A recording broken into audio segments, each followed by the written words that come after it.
Muy bien, chicos, pues buenas noches. Qué bueno que nos están acompañando. Siempre es un gusto verlos a todos ustedes. Estamos muy contentos de que hoy es final de serie. Hoy estamos terminando con nuestra nueva serie que se llama Hecho Nuevo. Y el punto de esta serie, lo que hemos estado viendo a través de la serie anterior y de esta serie, es la carta de Pablo a la iglesia de Colosas, conocidos como los colosenses. Y yo les explicaba al principio, en la primera serie, en la serie de Supremo, donde en la primera parte nos vimos la teología de Pablo sobre quién es Jesús. ¿Quién es Jesús? Y Pablo nos explica de manera súper clara que Jesús no es un ser creado, Jesús no es simplemente un hombre, Jesús no es simplemente un buen maestro, Jesús es Dios en cuerpo humano, que vino a entregarse por nosotros para satisfacer lo que exige la justicia de Dios, para que pecadores fueran castigados, pero en su muerte, en Él, siendo un sustituto por nosotros, porque solamente Él podía satisfacer la ira de Dios que nos merecemos tú y yo, nos merecemos tú y yo. Y Jesús vino siendo el creador de todas las cosas, siendo aquel por el cual todas las cosas existen, incluyendo tu vida, mi vida, este planeta. Todo el universo está en la palma de su mano y no solamente Él la creó, sino que Él la sostiene. Él la sostiene. Y Jesús, ese creador, quien se merece todo de nosotros, vino a morir por nosotros, para redimirnos. Y esto es rescatarnos.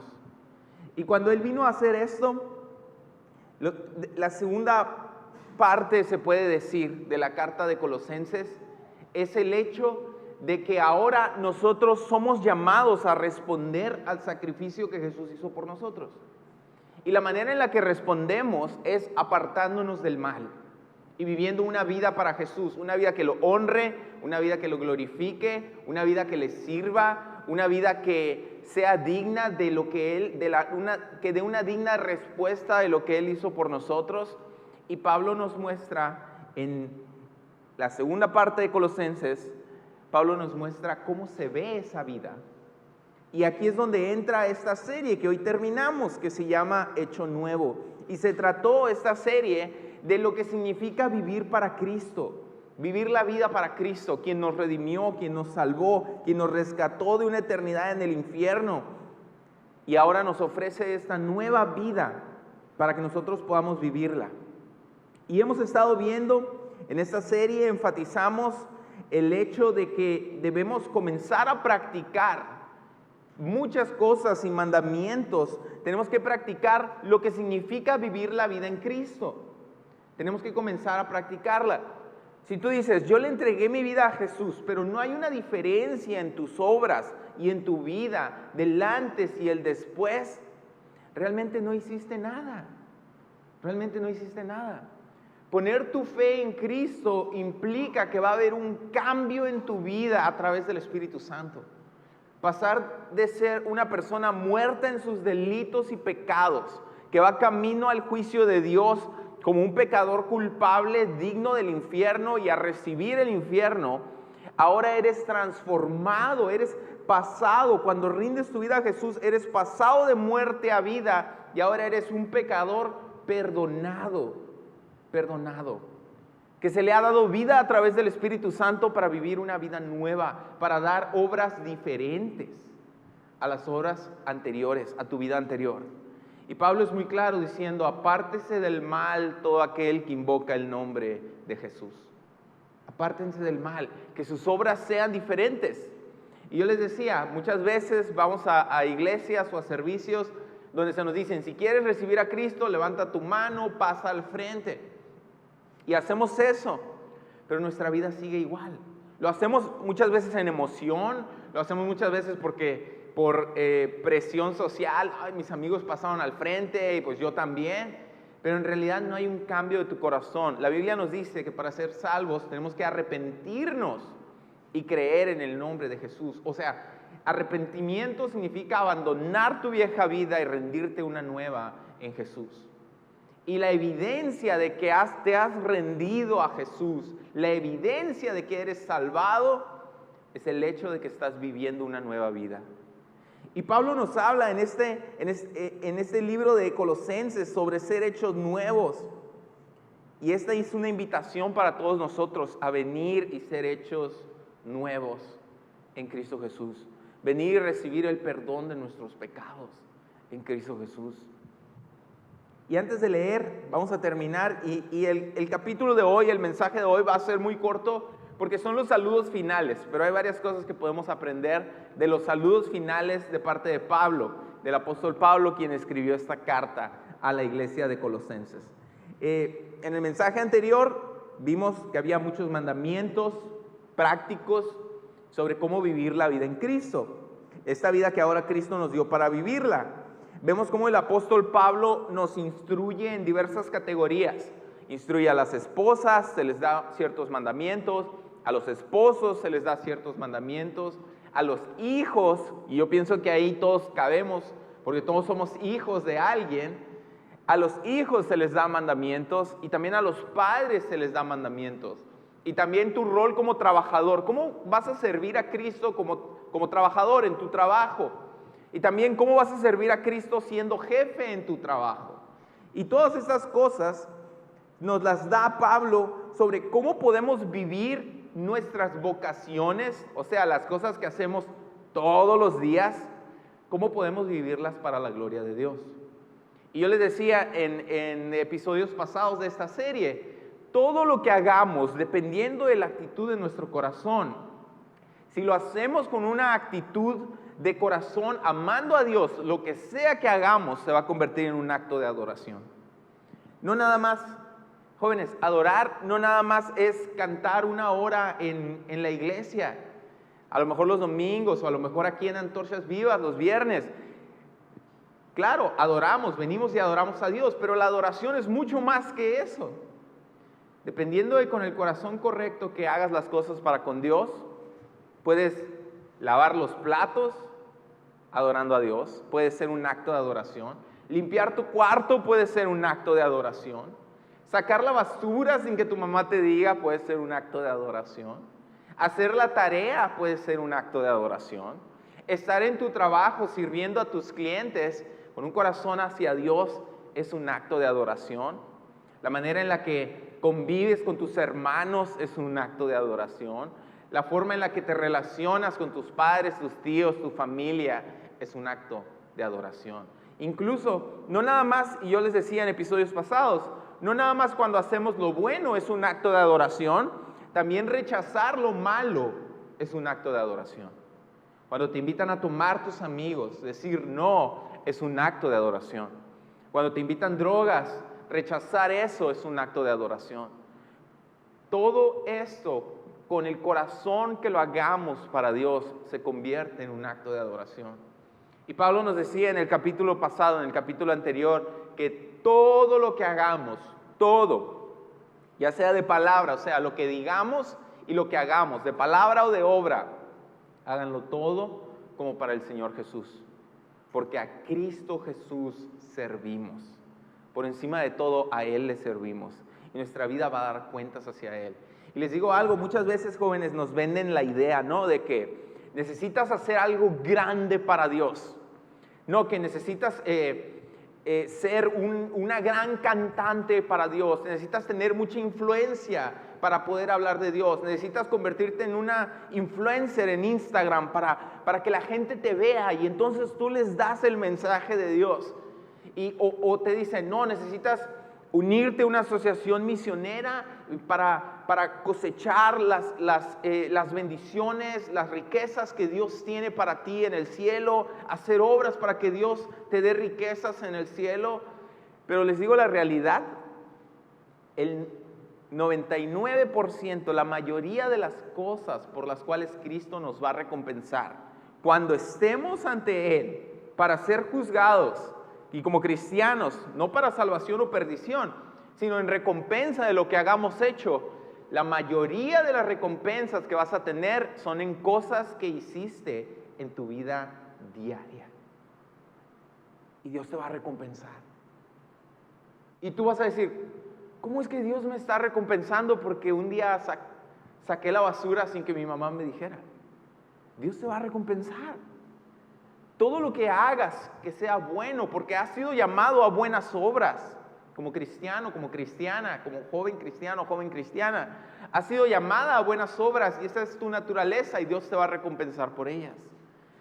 Dios no dijo a grandes buenas obras, a buenas obras en tu vida diaria, en tu casa, en tu escuela. Entregaste tu tarea a tiempo, Dios te va a recompensar. Tu tarea era lo que el maestro te pidió, Dios te va a recompensar.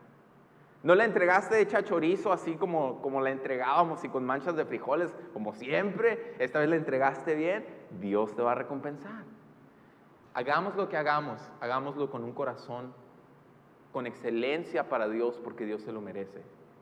Y a Él servimos si en verdad hemos sido rescatados, si en verdad hemos nacido de nuevo. Y si no hemos nacido de nuevo, si no le hemos rendido nuestra vida a Cristo, tenemos un problema mucho más grande que el de nuestras obras. Y es el que vamos caminando a una eternidad sin Cristo. Vamos caminando hacia el infierno que nos merecemos. Por eso, pero mientras estás aquí, ya sea que estés viendo esta predicación o ustedes que están aquí presentes, en el momento de su vida en el que se encuentren, si no han nacido de nuevo, Dios los sigue invitando y llamando y pidiéndoles que sean rescatados. Una persona muy cercana a mí una vez me dijo, nadie puede ser rescatado si no quiere. Y esa es la realidad. Esa es la realidad. Dios nos llama, pero nosotros respondemos a Él. Él ya hizo todo lo necesario para que seamos salvados. Nosotros solamente debemos recibirlo, recibir ese regalo que Él nos está ofreciendo y rendirle nuestra vida. Y con el favor de Dios, eso es lo que hemos aprendido en esta serie. Y vamos a empezar a leer. Ya toca el tiempo de despedirnos de esta carta y terminamos con los saludos finales por parte del apóstol Pablo, quien fue el escogido de Dios, fue el último apóstol, y él había sido enviado a las personas que no eran judías para hablarnos, para enseñarnos acerca de Jesús.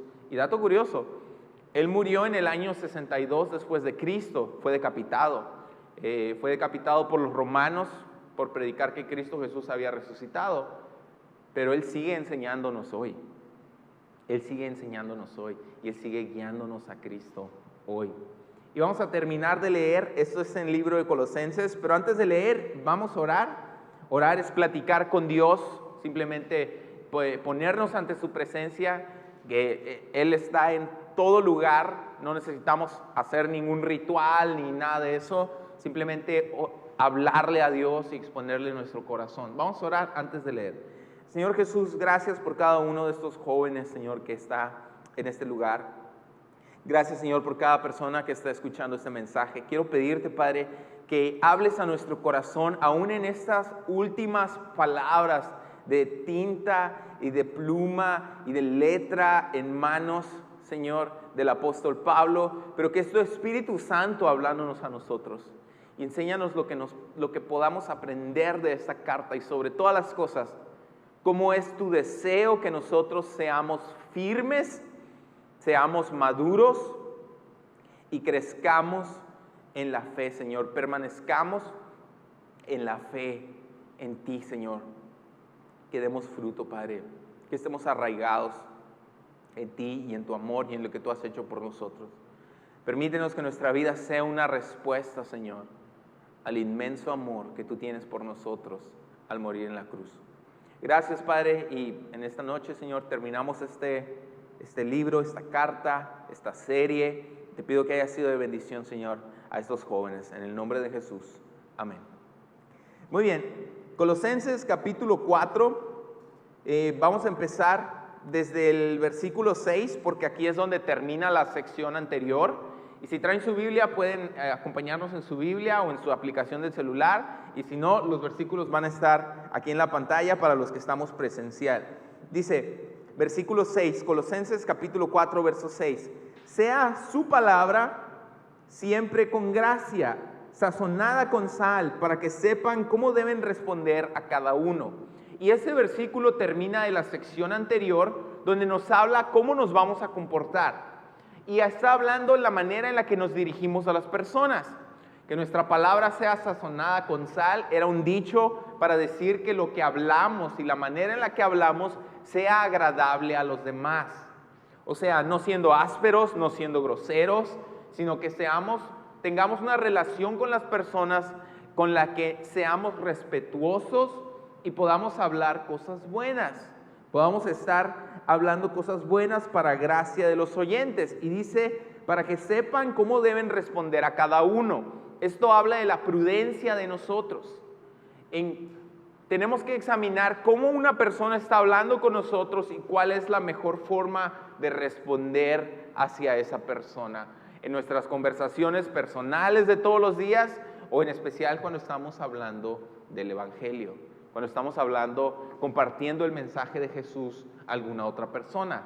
Fíjate cómo están platicando contigo y sé sabio en tu manera de hablar.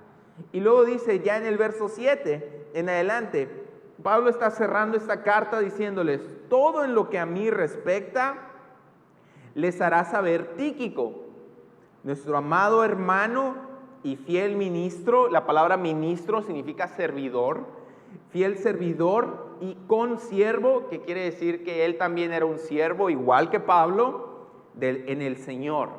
Y esto es interesante porque Tíquico era la persona encargada de llevarles físicamente esta carta. Pablo estaba encarcelado en Roma. Si hemos visto un mapa, Pablo estaba encarcelado en Roma y la provincia de Colosas estaba para el lado de Asia Menor, o sea, estaban separados. Y en aquel tiempo, estamos hablando del año 66, estamos hablando del año 60 más o menos, 50, 60, pero del siglo I, los originales 50, 60, hace 1970 años, ¿qué creen? No había Facebook, no había correo electrónico, no existía la comunicación remota, no había teléfonos celulares, no había teléfonos ni siquiera de los que tenían la rueda grandota, que tardabas 1000 años marcando un número y cuando te equivocabas tenías que volver a empezar. A ustedes no les tocó ese sufrimiento, a mí muy poquito me tocó ese sufrimiento, pero no existía lo que era la comunicación remota. Las personas literalmente tardaban meses en viajar de una ciudad a otra, de un lugar a otro. Viajaban por barco, viajaban por tierra, viajaban a caballo o viajaban a pie. Muchas personas que eran muy pobres viajaban a pie. Y tardaban meses para llegar de un lugar a otro. Por lo tanto, si yo te escribía una carta, o en este caso, si el apóstol Pablo escribía una carta, puede que esa carta durara meses para que la persona las leyera. Para ponerlos en perspectiva, es como cuando encargas algo de Wish o de Shein. Te dura meses en llegar, meses. Así era con las cartas de Pablo, tardaban meses. De hecho, o de Wish o Shein o AliExpress, todas esas plataformas chinas, compras algo y cuando te llega ya no te queda, ¿no? Porque ya creciste con la blusa que compraste, ya no eres esa talla para cuando te llega a los 2 meses. Bueno, así era cuando mandaba la carta. Podían pasar meses y ahora estas cartas llevaba tiempo en llevarlas y eran llevadas por viajeros a quienes se les encomendaba el cuidado de las cartas para llegar a su destino. En aquel tiempo el papel o los rollos de papiro no eran baratos tampoco. Mandar una carta era realmente hacer un gasto. No era imposible, pero era hacer un gasto.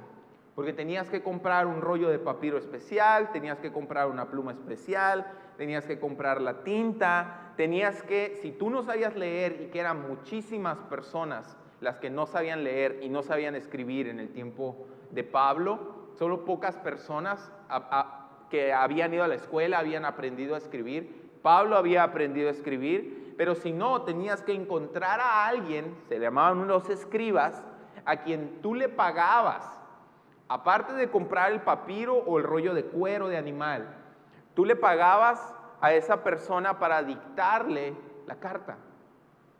Y una vez que la dictabas y la terminabas y la sellabas, tenías que encomendársela a alguna persona. Normalmente había personas que cobraban por hacer esto, pero aquí Pablo se le estaba encomendando a una persona cercana que lo conocía y que lo amaban, que era un consiervo, era un hombre fiel en el Señor. Le estaban encomendando la tarea de llevar esta carta hacia la iglesia de Colosas, que era el grupo de cristianos que había en Colosas. Y tenías que hacer todo esto. Y ahora, hacías esto sin la garantía de que esa carta llegara a su destino. No había una garantía realmente, porque viaje era largo, muchas veces las personas se enfermaban de un viaje entre los viajes, muchas veces personas morían y cartas no se entregaban. Así que Pablo estaba confiando en el Señor que después de todo lo que escribió, se le estaba encomendando a Tíquico para que él les llevara esta carta a la iglesia de Colosas. Y ellos no lo conocían, ellos aún no lo conocían, pero le estaba encomendando esto. De hecho, Tíquico en Hechos capítulo 20 también se menciona como alguien que acompañó a Pablo a Jerusalén cuando iba a llevarle ofrendas a la iglesia de Jerusalén que estaba pasando dificultad. Así que este hombre Tíquico era un hombre muy confiable por parte del apóstol Pablo. Era un compañero fiel que había estado en varias cosas. De hecho, Pablo va a escribir que con él, recuerden, él está en la cárcel en estos momentos, en los momentos en los que está escribiendo. Con él había un grupo de personas cercanas que le habían traído mucho consuelo. Un grupo de colaboradores bien cercanos. Verso 8 dice: Tíquico, al cual he enviado a ustedes para esto mismo, para que conozca lo que a ustedes se refiere y conforte sus corazones. El mensaje de Tíquico, la forma en la que Tíquico iba a trabajar con ellos, era para traerles esta respuesta a las noticias que habían llegado de parte de ellos, que eran personas que estaban padeciendo necesidad, que había ciertos problemas dentro de la iglesia, pero que seguían amando y buscando a Dios. Y Pablo les responde con esta carta. Y luego, ¿quién más estaba con Pablo? Dice, con Onésimo, verso 9, amado y fiel hermano, que es uno de ustedes. Este hombre Onésimo era de la iglesia de Colosas, era de ese lugar. Y le dice, él es uno de ustedes, dice, todo lo que pasa acá, todo lo que acá pasa, Tíquico, él se los hará saber. Pero este hombre Onésimo que menciona en el verso 9, él fue un esclavo que escapó de su amo. Y esto era un crimen en el Imperio Romano. Una persona, a menos que compraras tu libertad, no podías ser libre. Y escapar siendo esclavo era un crimen muy grave. Era un crimen muy grave. No tanto como para matarte, darte la pena de muerte, pero sí te encarcelaban por ese crimen hasta que tu amo te recibiera o hasta que los soldados te liberaran. Este era un crimen en el Imperio Romano y Onésimo fue capturado y fue hecho prisionero. Pero ahora en la cárcel a este hombre llamado Onésimo le tocó estar junto con el apóstol Pablo en la cárcel.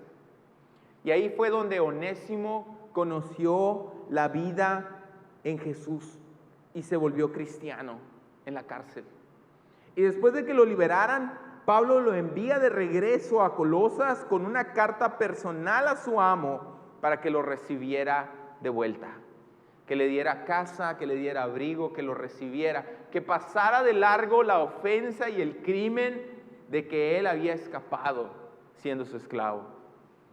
Y esta es la carta que nosotros conocemos y está en tu Biblia. Si quieres conocer qué fue lo que pasó, lee la carta de Filemón en el Nuevo Testamento, porque es ese mismo personaje de Onésimo.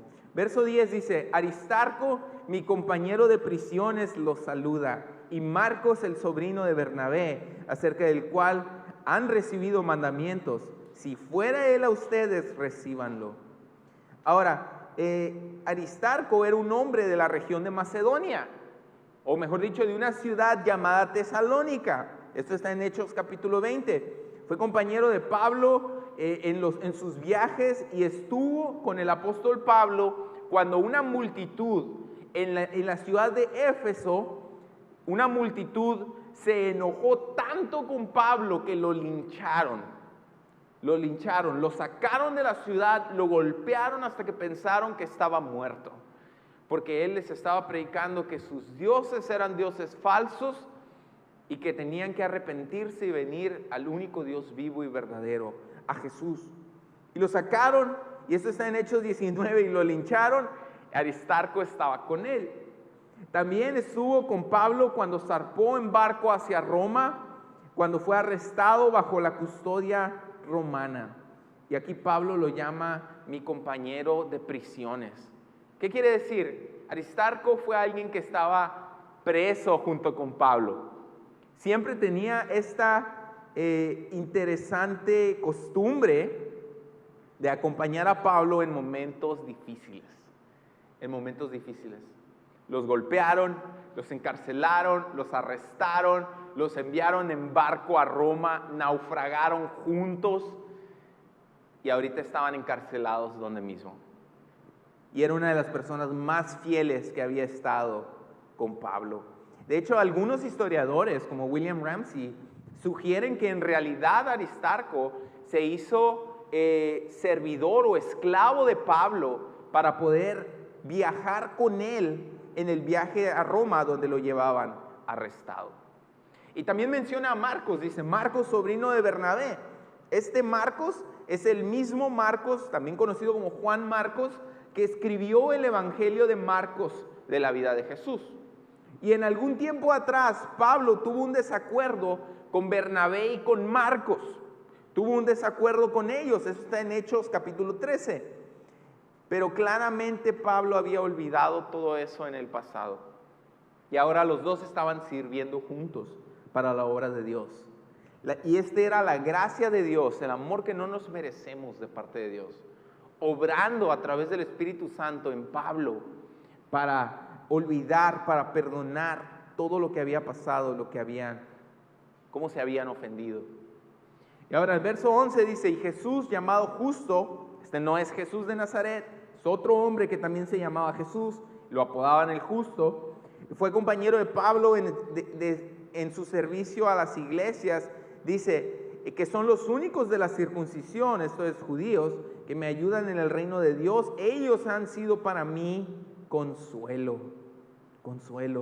Estos hombres que Pablo estaba nombrando eran los únicos que habían estado con Pablo, dándole consuelo en la cárcel antes de ser llevado a su juicio ante el emperador romano, donde tiempo después sería liberado y después otra vez encarcelado y para el año 66 sería decapitado.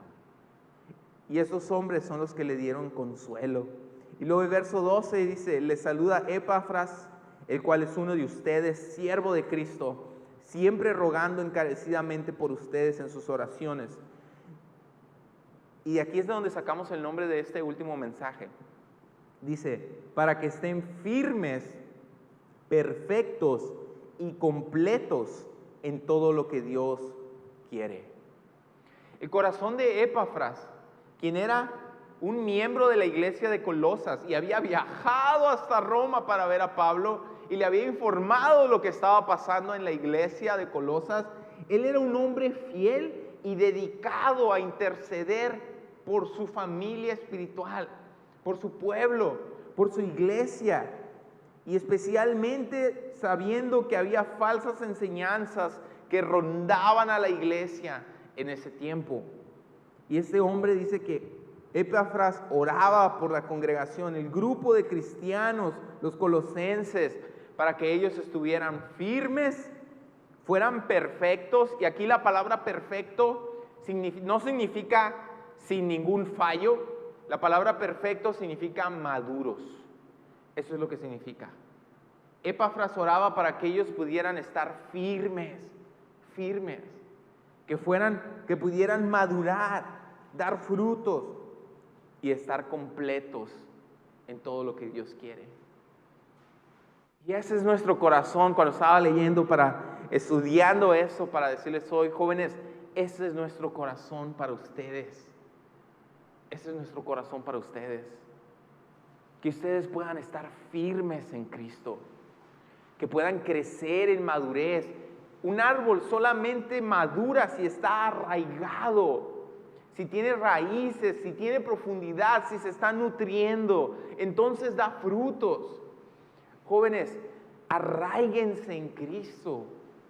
Pablo nos decía que la palabra de Jesús more viva en abundancia en sus corazones. Solamente así podremos dar fruto. Nuestra vida podrá ser una respuesta, pero tenemos que estar firmes. Firme quiere decir que no te mueven, que no te mueven. Nos ha tocado ver muchos jóvenes que vienen a este lugar o que entregan su vida a Jesús, pero son como la hierba del campo que fácil vas y la agarras y la sacas. Porque cuando llegan sus amigos, o cuando llega su novio, o cuando llega su novia, estos jóvenes y jovencitas son arrancados de la iglesia, son arrancados de su relación que tenían con Cristo y se secan y se mueren. Jóvenes, permanezcan firmes. Nuestro deseo y nuestra oración es que permanezcan firmes, que puedan ser perfeccionados.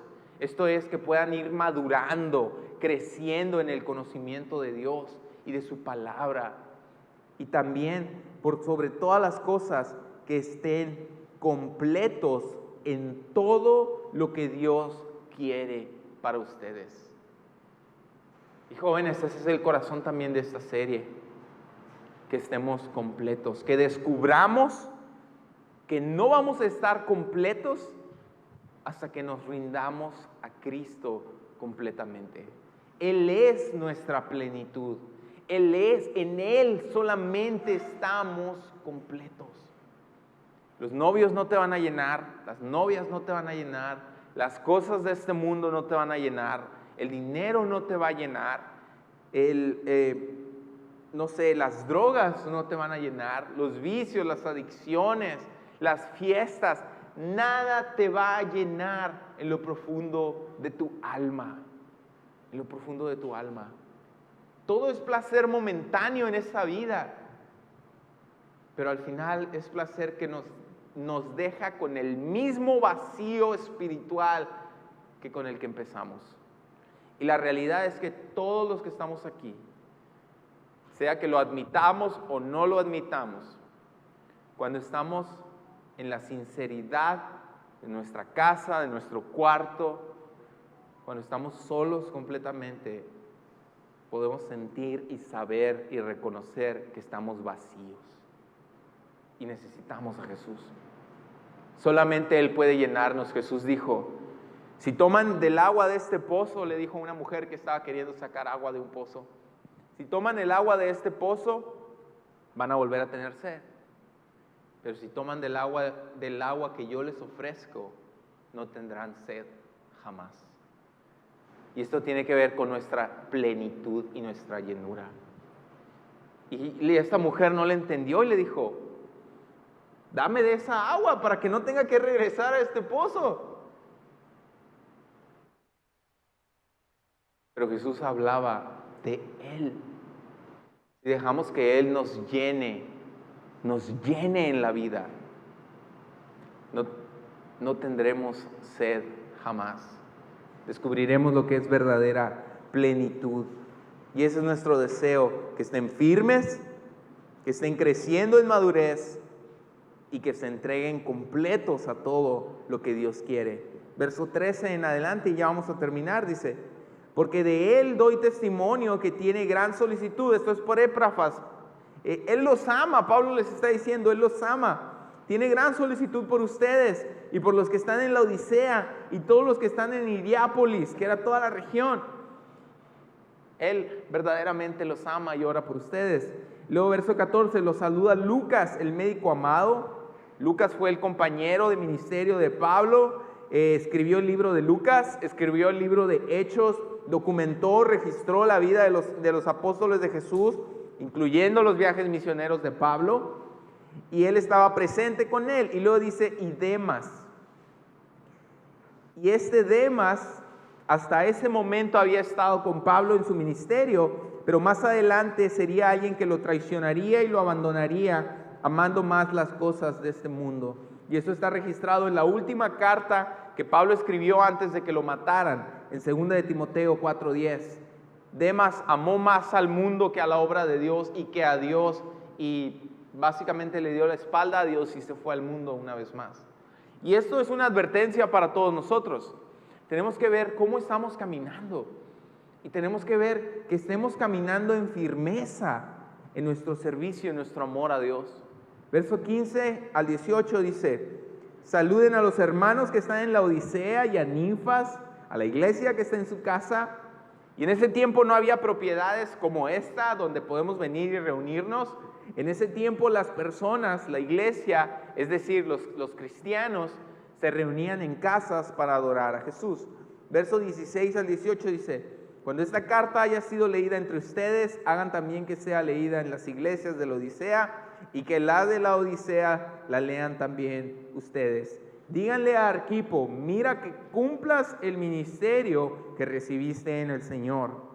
Y la salutación, dice, estos saludos, Pablo dice, son de mi propia mano, de Pablo, o sea que él escribió por sí mismo esta carta. Dice: acuérdense de mis prisiones, acuérdense de mí que estoy encarcelado. Y el último deseo de Pablo para esta iglesia era que la gracia sea con ustedes. Amén. Y la gracia, que la gracia sea con ustedes. La gracia es la bondad de Dios que no nos merecemos. Cuando Dios nos da lo bueno que no nos merecemos, es gracia. Cuando Dios nos da, si Dios nos diera el castigo que nos merecemos, es justicia, porque nos lo merecemos. Cuando Dios no nos da el castigo que nos merecemos, es misericordia. Dios nos tiene misericordia. Pero cuando Dios nos da algo bueno que no nos merecemos, esa es su gracia.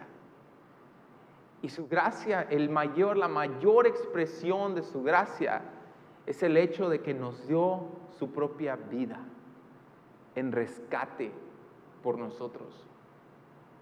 Jóvenes, yo sé que a veces pensamos: pues yo soy buena persona, ¿cómo es que dice Mellado siempre que nos merecemos el infierno? Yo soy buena persona. A lo mejor él se lo merece, ¿no?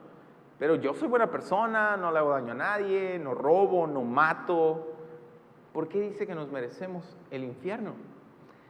La realidad es que no te has dado cuenta de la magnitud de tu pecado. No te has dado cuenta de la magnitud de tu rebelión y de tu ofensa a Dios. Todos hemos hecho lo malo ante los ojos de Dios. Todos nos hemos apartado, todos le hemos escupido en la cara, lo hemos acacheteado, le hemos dicho: te odio y me voy. Y mientras Él nos tiene paciencia y nos ha tenido paciencia, todos merecemos aquí ser destruidos y ser atormentados en el lago de fuego para siempre, porque ese es el castigo apropiado a la ofensa que le hemos hecho a Dios. Una vez un taxista en la India, y esta es una historia que pone un poquito como en perspectiva, un conferencista, un predicador, tomó un taxi en la India, y el taxista le preguntó: ¿tú eres el predicador que viene al país? Y le dijo este hombre: sí, yo soy. Y le dijo: yo no entiendo, dijo, ¿por qué dices que hemos ofendido a Dios y por qué dices que merecemos el infierno? Y estaba no fue en la India, fue en Arabia Saudita, y en Arabia Saudita es un reino, no es un país normal, no tienen presidente ni primer ministro, tienen un rey. Y este hombre, el predicador, le dice: ok, si yo te abofeteo, dice al taxista, si yo te doy una cachetada y te ofendo, ¿cómo responderías tú? ¿Qué es lo peor que podrías hacerme? Y él dice: lo peor que podría hacerte es parar mi taxi y bajarte de las greñas, dice, dejarte tirado aquí donde estás. Ok, dijo, está bien, es justo. Pero ¿qué pasa si yo le doy la misma cachetada y le digo la misma ofensa al rey de Arabia Saudita? Y el taxista se quedó así y le dijo: ¿Te cortarían la cabeza sin preguntar? Y el conferencista, el predicador le dijo, es exactamente la misma perspectiva. Lo que le hemos hecho a Dios es peor. La ofensa que le hemos hecho a Dios con nuestro pecado y rebelión es peor que lo que se le puede hacer a cualquier rey humano. Y si por ofender a un rey humano perdemos la cabeza, imagínense por ofender, por pecar, por hacer un crimen, quebrantar las leyes ante un Dios santo e infinitamente santo. Infinitamente santo. Y el infierno es justo porque Dios es justo. Es la expresión donde toda maldad recibirá su justo pago. Toda maldad recibirá su justo pago.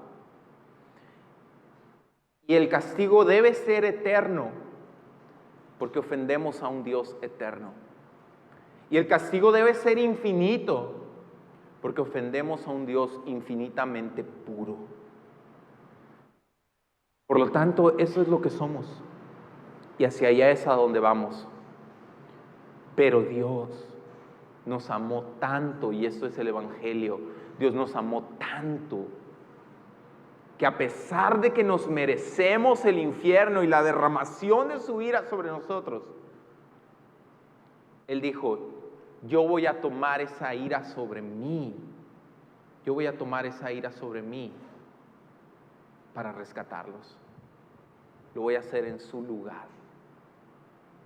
Y eso es lo que Dios nos ofrece. En la cruz, Jesús, la segunda persona de la Trinidad, Dios infinito, murió por nosotros, en nuestro lugar. No solamente pagó la deuda que nosotros tenemos con Él, sino que satisfació la ira que nosotros nos merecemos. Y ahora nos da esta oportunidad, y esto es lo más maravilloso y loco del universo. Ahora Dios nos ofrece, porque Él murió en la cruz, porque Él sangró, Él derramó su sangre por nosotros, y fue sepultado, y resucitó al tercer día. Ahora Él ha decidido, y esto es porque solamente Él lo decidió, Él ha decidido ofrecernos el perdón gratis. Gratis. Simplemente tenemos que aceptarlo y recibirlo. Dios nos ofrece este regalo. Pero si lo rechazamos, es decirle a Dios, yo quiero pagar por mi pecado a mi manera. ¿Y saben qué va a pasar al final? Dios va a decir, ok, así será. Sin embargo, hoy Dios te tiene misericordia.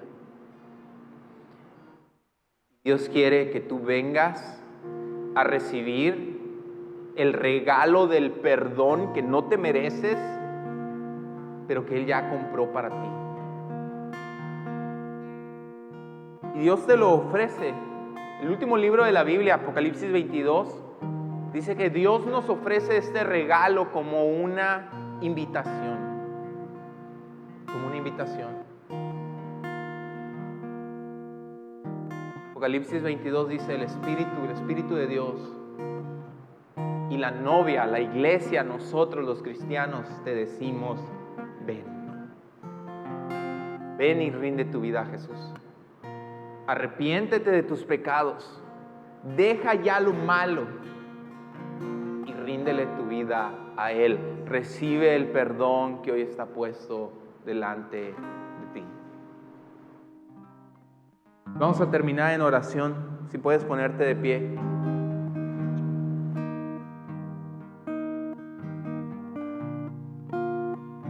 Y en esta noche, como ya estamos terminando nuestra serie, estamos terminando este precioso libro que fue el libro de Colosenses.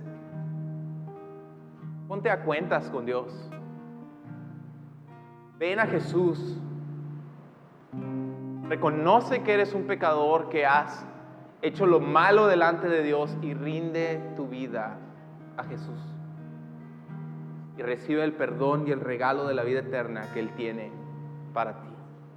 Cierra tus ojos ahí donde estás. Vamos a terminar en oración.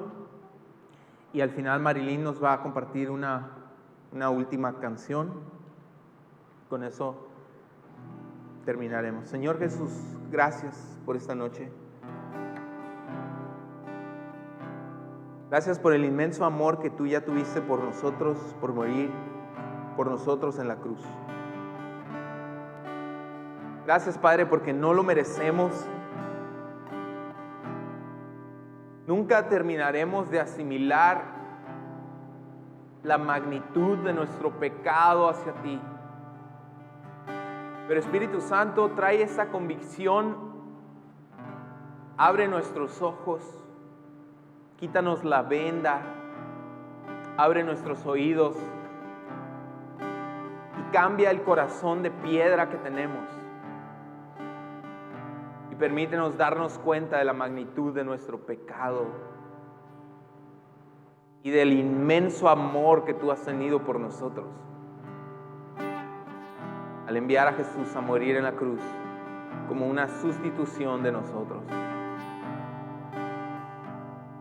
Señor, reconocemos que hemos pecado contra ti, que hemos hecho lo malo delante de tus ojos. Perdónanos. Te pedimos perdón, Señor. Gracias por enviar a tu Hijo Jesús hace 2000 años a morir en esa cruz por nosotros, en nuestro lugar.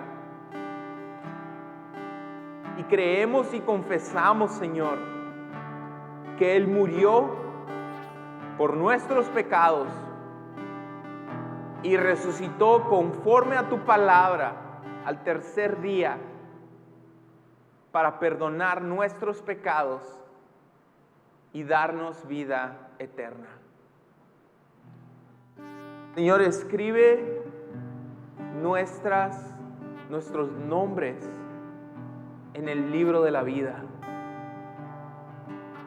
Permítenos, Señor, nosotros nos arrepentimos de nuestros pecados. Permítenos vivir para ti desde hoy y para siempre. Danos vida con tu Espíritu. Haznos una nueva criatura. Haznos nuevos, Señor. Que podamos vivir para ti lo que resta de nuestras vidas y al final pasar nuestra eternidad en el cielo contigo. Te lo pedimos en el nombre de Jesús. Y Padre, yo te pido por esta congregación de jóvenes y por cada joven y cada persona que ha escuchado este mensaje y que estuvo siguiéndonos en esta serie. Quiero pedirte, Señor, que tú les permitas estar firmes, les permitas ser perfeccionados, crecer en madurez y les permitas hallar su plenitud, que ellos estén completos en ti. Gracias, Señor, y nos despedimos de este lugar, pero nunca de tu hermosa presencia. Cuídanos, guárdanos y acércanos a ti en el nombre de Jesús. Amén. Y así como están, jóvenes, con sus ojos cerrados, permitan que esta última canción por parte de Marilyn hable a nuestro corazón. Dios los bendiga grandemente.